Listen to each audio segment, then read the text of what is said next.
Good morning, everyone. Good to see. Oh, hang on. Turn that off. Hey, good morning, everyone. Good to see you guys. Getting things up and at it this morning.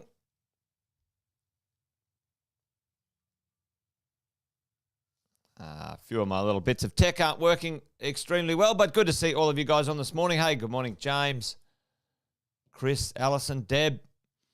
Hopefully it's all coming through rather fine. Let me know if that's the case.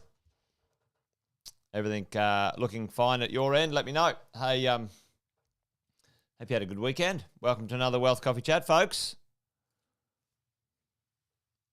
Good to see you. Good to see you.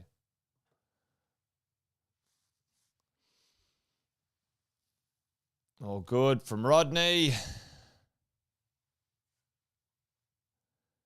All good. There you go. All right. Well, we'll get into it, folks. We'll get into it. Few little ghosts in the machine for me this morning, but as long as you guys can see what I'm up to this morning, that's all that matters.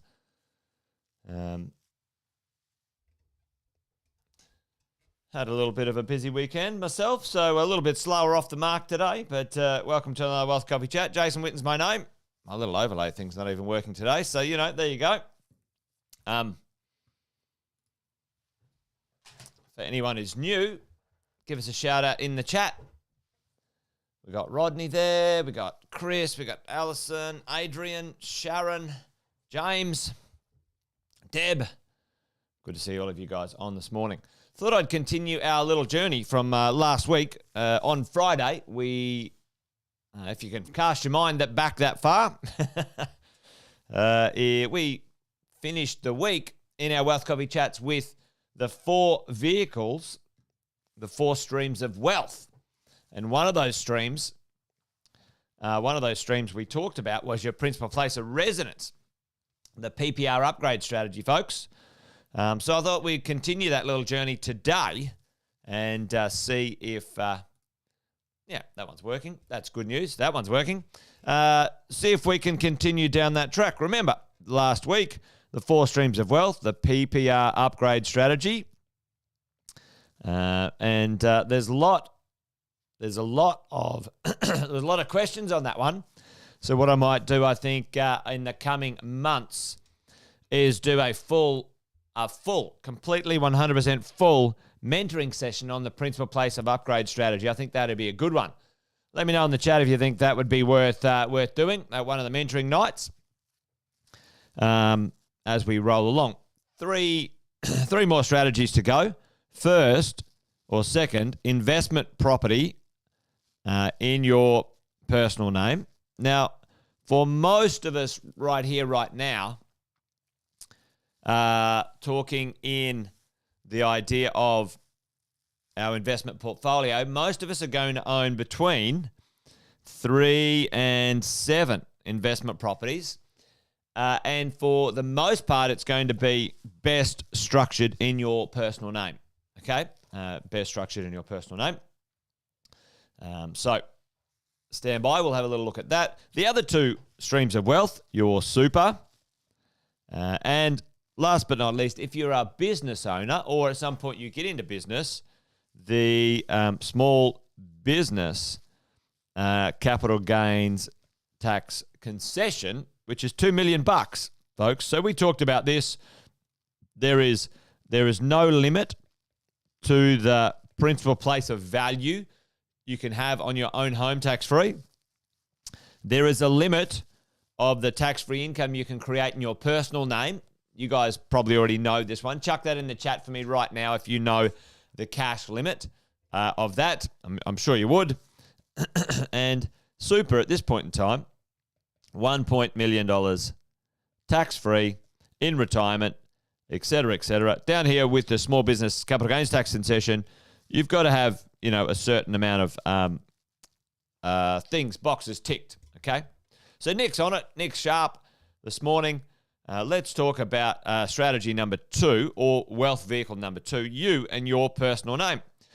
We can have $18,200 earned in our personal name tax-free. Now, tell me, this is an interesting one. Can you earn more than that but still pay a low amount of tax. How would we do that, folks? Anyone got an idea? How would we earn, let's say, 50 grand, and after deductions, even though we earned 50 grand, on paper, we earned maybe 15 grand. How would we do that, ladies and gentlemen? And the answer is investment properties in your personal name. Now, yep, with tax deductions, boom, Nick. That's it. Personal name. Now, the big thing here, ladies and gents, is for us, depreciation. I don't know if this is how you spell it. Depreciation. All right, well, hopefully that's how you spell the depreciation. But for all of us as property investors, a fantastic thing when you invest in your personal name, you are able to. You can certainly, Nikhil, get tax-free income through your super, that is for sure. But in your personal name, we're talking today, this is our number 2 wealth vehicle. Super's number 3. We might talk about that one tomorrow. I might get one of the financial planning team that we recommend online with us tomorrow if I can get hold of them. So depreciation. You can own real estate and you can have depreciation and other non-cash losses that can offset and help you earn some dollars and cents, ladies and gents. All right. How does that work? I've got a little share screen here. I might just pop in this. So when we're looking at what we're up to, let me see if I can make this the right size. There we go. Got a little bit of an idea here. All right, maybe we say we're going to live till we're 80. I'm pretty sure most of us will live till we're 90 or plus. But right now, what age are you? I don't know, call it 45. Some of you might be a bit younger. When do you want to retire? 60. How many years have you got left? 15. Better get cracking. All right. Now, how do we structure that as we go? For all of us, if we go along and have a bit of a look, that's gone a little bit weird with the font, but that's okay. Hopefully you guys can still read that. Some of the fonts have changed and messed up my stuff. All right, here we go. So let's have a look. 18,200, no tax. Up to $37,000, 19 cents thereafter, etc., etc. You guys have seen this stuff around, I'm sure. And this is a great little calculator just to kind of get a bit of a hang of what's going on with your personal borrowing, your personal investing, and how we can manage our way through this, right? Let's say you're on $100,000. What would it take? What would it take, ladies and gents, for us to reduce with offsets, property offsets over here, property offsets, to reduce our tax down to a smaller amount down here when we have a look at what it is. A morning to Heather giving me a shout out there. You're behind the Facebook veil, so let us know who you are or not, whatever it is. Whoever you are, good morning to you. Great to see you online as we go along, right? So for all of us, we're thinking, all right, well, okay, how can we minimize? How can we reduce some of those taxes? All right. So let's go and have a look at our calculator that we use often and see if we can't analyze what that might look like. The depreciation down here, this section on the side here, for many of you guys sitting at home, this might be the first time you're being introduced to depreciation. Hey, Chinmay, good to see you. There you go. Hey, listen, first time you're getting introduced to depreciation. There's two parts to real estate. There's two parts to real estate investing. Well, the asset itself, there's the building, and then there's the land, okay? And what goes up in value, folks? Tell me in the chat right now. You know, it's always nice to get a little refresher sometimes on this stuff, but what goes up in value? You tell me right now, does the building go up in value or does the land go up in value? You know, or more importantly, the location of the land goes up in value, which is really the secret behind behind that stuff long term. But the land, that's right, Rodney. The land goes up in value, by default, the building goes down in value, right? You own it. You bought it. Let's say it cost you $300,000 to build. Costing you anywhere at the moment between $300,000 and $400,000 to build, a pretty nice little 4-bedroom, 2-car garage house at the moment in many of the states. And property goes down, needs maintenance. Exactly, Alison. So over here in our little calculator, we have the ability to calculate that. We use an online calculation. You can download this software, ladies and gents. Bronwyn, hey, good morning to you. We use an online calculator. This is a very basic one. It's very conservative. When you actually get a proper depreciation schedule, you can get a whole lot more depreciation. But this is how it works, team. Let's say in here we've got our person earning 100K. That's our tax. And how can we now start to reduce this as we go along? This is just a straightforward property. I'm going to put some rent in there, $650 a week, so we can have a look at the calculator. Not a cash deposit of $300. Let's go an equity deposit of $100.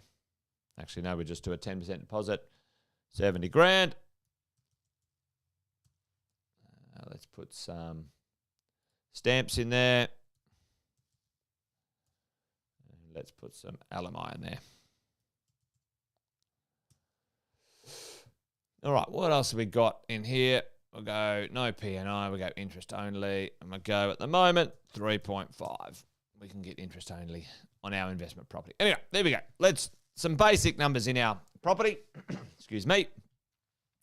And let's have a look at where this lands. You look up the top here, we've got some pre-tax dollars. And this is our pre-tax dollars. And then after tax, down here, we end up with more in our pocket, right? Okay, so we've got an offset. See this 17,000 here, 17,150, okay? So if we take that offset, and this is the machinations of getting after-tax dollars. After-tax means that we've earned the money, we've washed it out with the costs and the depreciation, and this is our after-tax balance, $7,000. I'm up for that. Anyone up for a property that's going to earn them $7,000 after tax every time? Pick me, thanks. All right. And let's go back to our property offsets, okay? So remember our number. Remember our number over here, 17,150. We come back to our little calculator. We put in there 17,000.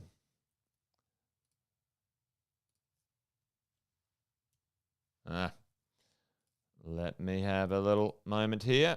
We'll unprotect the sheet. I've locked it accidentally. So let's put our little 17,150. And that, ladies and gents, over here will change the income after tax. Okay? It reduces the tax payable in your process as we go along, right? So now, instead of paying a larger amount of tax, over here, we're able to now get our tax reduced. And that's how we get a refund or our after-tax calculation, et cetera, et cetera. So that's the process. Yeah, let's go back to my iPad. There we go. No, not that one. That's how we get the process of depreciation, some calculations. Now, there's a bit more jiggery-pokery in there, but just wanted to show you some simple and quick math on how we do that, how we get our tax reduced as an owner of real estate in our personal names. You guys know this. You can claim back your taxes weekly, fortnightly, and monthly. What's the process, ladies and gents, of claiming your tax back weekly, fortnightly, and monthly? Tell me that in the chat right now. Because for all of us as PAYG earners, the idea that we can reduce our tax as we go is actually super powerful, because we can put that money towards Yep, PAYG variation. Dead right. If you haven't done your PAYG variation, which means you get your tax back incrementally rather than waiting till the end of the year, then you should, because that helps with debt reduction and also servicing for another investment property, and also faster building of deposits for you as an investor as we go along. So for us, in our personal names, ladies and gents, investment properties for you and I, the idea that there's a number of benefits owning those in your personal name. The first benefit is that leverage, loan to value ratio, can be significantly higher. It is completely 100% significantly higher as an individual borrower than it is in your company or trust or super. Okay? So that means your money goes further, ladies and gents. When you build a portfolio in your personal name, it's easier. The money goes further. You know, it's not exact, but, you know, if you had a deposit of 20% or 10%, you're kind of buying almost 2 properties instead of 1 property, and your net wealth in the future will be significantly better. So leverage, number one value in that sort of stuff, in that sort of value. Number 2, the rent now provides servicing. It adds to your servicing as an individual. As an individual, the ability to service is important. So your net wealth or your net exposure goes up. You buy now rent. Let's say the rent we had on the our investment property. If we go back to our little share screen here, look, check it out. There's $33,000 worth of extra income on paper that you now have added to your value in your personal name, okay, which is fantastic. Number 3, we get immediately depreciation, so that now reduces our taxes, okay, reduces our taxes, which in turn, ladies and gents, frees up our cash flow. Now, these two together, when they come out as positive cash flow after tax, that helps us over here create deposits for our next deal. It also helps us debt reduce if that's what we want to do with it. And also, it builds buffers, ladies and gents, builds buffers, safety buffers in our investment portfolio, okay? So owning real estate in your own name, your personal name, and ultimately, when this spins out, you can have tax-free up to $18,200. And ultimately, which I might do maybe in the coming days as well, you can live off equity if you choose to in the future. I wouldn't suggest you do it early in your portfolio. That's dangerous for your acquisition strategy. But into the future, when your debts are maybe $1 million and your portfolio is worth $5 million, there's certainly plenty of wiggle room in your value to use some of that equity, if you choose to, for something kind of fun. So hopefully that made sense today, folks. Pretty simple and straightforward one, but often misunderstood. Owning property in your own name is super powerful. Maximum leverage, maximum convenience, maximum tax deductions, maximum ability to borrow. It works a treat. So don't miss out on that one as we go along. There you go. Wealth Coffee Chat, done and dusted. Thanks for joining me. Good to see all of you guys on today. I couldn't see how many or who was really on. I could see a few of the comments. So if I missed you or I didn't get to say hello, I wasn't ignoring you. I just had some tech issues at my end today. All good. All right, that's it, folks. Done and dusted. You guys be awesome. Be well. Join me tomorrow. Same time, same bat channel for another Wealth Coffee Chat. Until then, you guys be awesome. Tomorrow we'll talk about super stuff, I think, if I can get one of the team on. You guys be awesome, and bye for now.